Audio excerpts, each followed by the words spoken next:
আল্লাহ কেন গরিব সৃষ্টি করেন? এটা কি ভাগ্যের দোষ নাকি কর্মফল? আসসালামু আলাইকুম ওয়া রাহমাতুল্লাহ। প্রিয় দর্শক, আমরা আমাদের চারপাশের সমাজে প্রতিনিয়ত একটি বিষয় লক্ষ্য করি, কিছু মানুষ বংশানুক্রমেই গরিব হয়ে জন্মায়। তারা গরিব ঘরে জন্ম নেয়, বেড়ে ওঠে সীমাহীন কষ্টের মধ্যে এবং জীবনের শেষ দিন পর্যন্ত দারিদ্র্যকেই সঙ্গী করে। তারা কখনোই ধনী বা সচ্ছল জীবনে পা রাখতে পারে না। দিনরাত কঠোর পরিশ্রম করে, অন্যের জন্য হাড় ভাঙা খাটুনি খেটে যায়, অথচ বিনিময়ে যা পায় তা এতই সামান্য যে নুন আনতে পান্তা ফুরায়।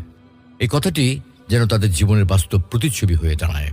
অপরদিকে আমরা দেখি কিছু মানুষ জন্ম থেকে ধনী, তারা ধনীর ঘরে জন্মায়, বড় হয় প্রাচুর্যের মধ্যে, আর জীবনের পথ চলায় সম্পদের পাহাড় গড়ে তোলে। তাদের দেখে মনে হয় যেন আল্লাহর ঘরের দুলাল নিয়ামত যেন তাদের ঘরে আপনা আপনি হাজির হয়ে যায়।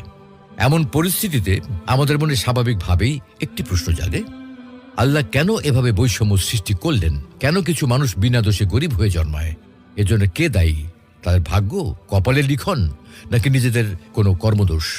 আজকের এই ভিডিওতে আমরা এই গুরুত্বপূর্ণ বিষয়টি নিয়ে গভীরভাবে আলোচনা করব, কোরআন, হাদিস এবং আধুনিক অর্থনীতির দৃষ্টিকোণ থেকে ইনশাআল্লাহ। দরিদ্র হয়ে জন্মানো দোষের নয়। সুপ্রিয় দর্শক, দরিদ্র বা গরিব হয়ে জন্মানো কখনো দোষের কিছু নয়, কারণ একমাত্র আল্লাহ তাআলাই বিশ্বের সকল কিছুর মালিক। অতএব তিনি ইচ্ছা করলেই কেউ ধনী বা গরিব হতে পারে। অন্য কারোর ইচ্ছায় কেউ ধনী বা গরিব হয় না। আল্লাহ যাকে ইচ্ছা ধনী বানান আর যাকে ইচ্ছা গরিব বানান, এতে তিনি ভিন্ন, অন্য কারোর সামান্যটুকু হাত নেই। এ প্রসঙ্গে আল্লাহ বলেন, আল্লাহু ইয়াবসুতুর রিজকা লিমান ইয়াশাউ ওয়া ইয়াকদির। আল্লাহ যার জন্য ইচ্ছা করেন তার জীবনোপকরণ বৃদ্ধি করেন, তেমনিভাবে যার জন্য ইচ্ছা তার জীবনোপকরণ সংকুচিত করেন। কিন্তু প্রশ্ন হলো, আল্লাহ এটা কেন করেন? যেন তিনি এই প্রশ্নের উত্তর দেওয়ার জন্যই বলছেন, কুল ইন্না রাব্বী ইয়াবসুতুর রিজকা লিমান ইয়াশাউ ওয়া ইয়াকদির ওয়ালাকিন্না আকসারান নাসি লা ইয়ালামুন। আপনি বলে দিন, নিশ্চয়ই আমার প্রভু যার জন্য ইচ্ছা করেন তার জীবন অপকরণ বর্ধিত করেন এবং যার জন্য ইচ্ছা তার জীবন অপকরণ সংকুচিত করেন, তবে অধিকাংশ লোক এ সম্পর্কে অবগত নয়।